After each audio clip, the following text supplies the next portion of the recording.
The moment this man walks on the screen, you know something's different. Resident Evil 9 introduces a lot of new faces, but Zeno, he doesn't just feel familiar, he feels like a warning. And by the end of this video, you're going to see why he could change everything you thought you knew about Wesker's legacy. On the surface, Zeno looks like a man in control, a man with a simple mission: release Elpis. And in his mind, grace is the key that makes it possible. He commands a room without raising his voice. He moves like a man who knows exactly how much power he has and exactly when to use it. And then there's the look. White suit, cigarette, this black coat draped over his shoulders, not worn, just resting there. He is stylish. He's calculated, and from the moment you meet him, your gut is telling you there's more going on here. Now, if you're playing RE9 fresh, maybe you just accept Zeno for what the game presents, a new player on the board. But if you've been in the franchise for any amount of time, something starts itching at the back of your brain. The physicality, the calculated confidence, the way he carries himself like the smartest person in every room he enters. Where have we seen this before?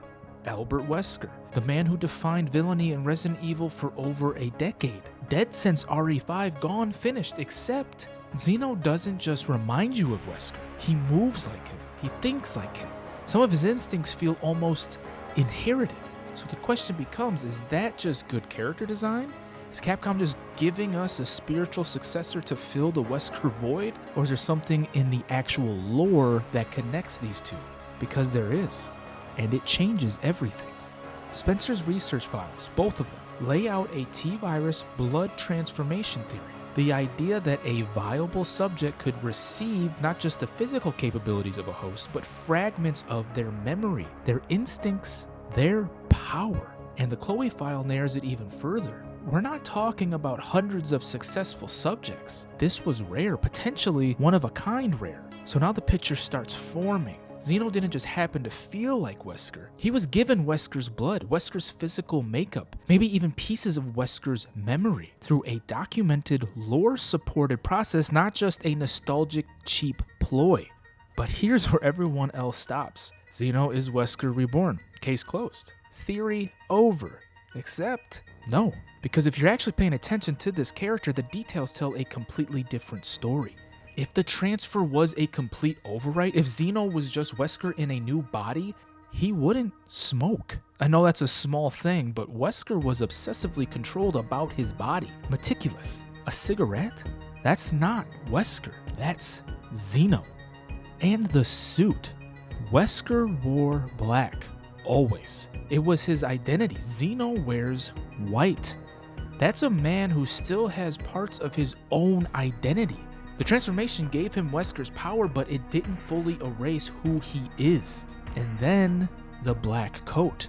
Not worn, draped, sitting on top of him. Wesker's darkness is literally on Zeno, but it hasn't fully taken over. He's an imitation of Wesker, carrying his power and instincts, but still entirely his own brand of dangerous.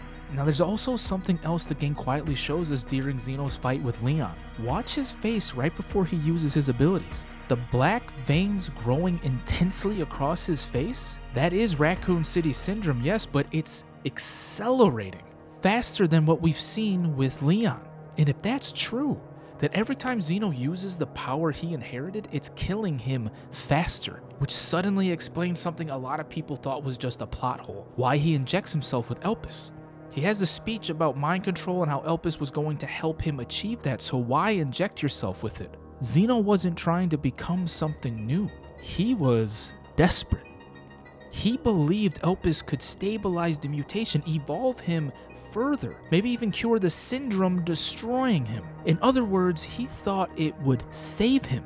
Well, he was half right. Elpis did cure him, just not in the way he expected. And this might bother some people. Zeno is barely in the game. You never get a real fight with him. He shows up, does his thing, then dies. But that's the point. He wasn't meant to be the final villain. He's a demonstration, a dangerous experiment, and a warning of what's coming next. Amazing.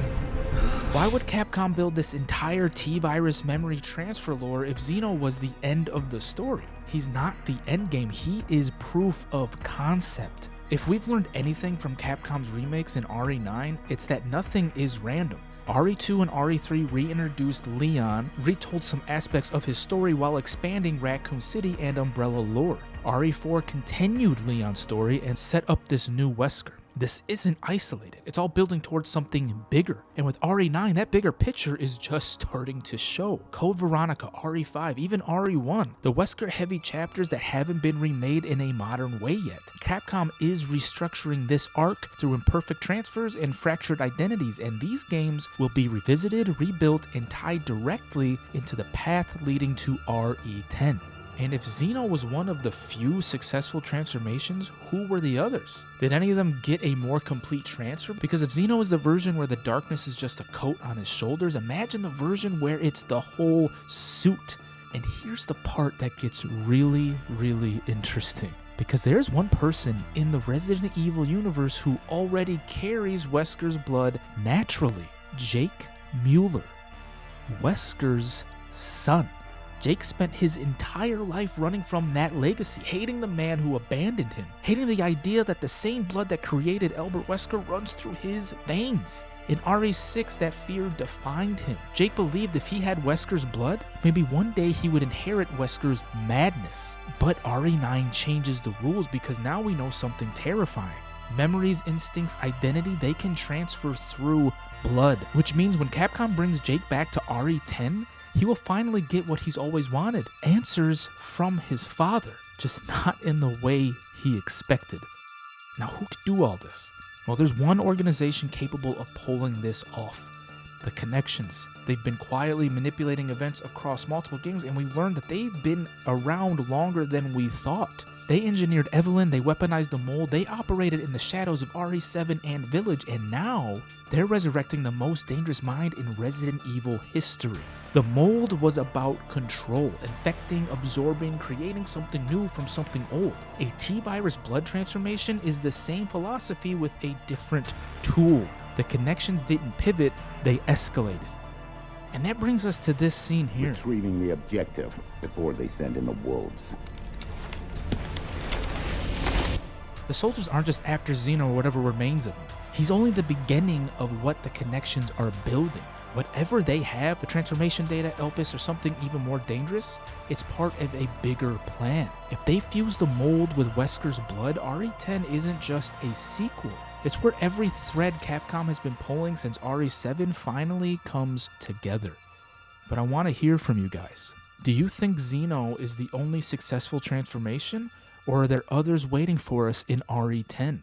Zeno isn't Wesker 2.0. He's proof the Wesker arc never ended. It evolved. Through his blood, his powers, his choices, we see the legacy of Wesker, but not the man himself. From the black veins marking his mutation, to the Elpis injection showing his desperation, to the Connections quietly pulling strings behind the scenes. It all points to RE10, and there's one person who already carries Wesker's blood naturally, Jake Mueller. What happens when the son finally meets the legacy?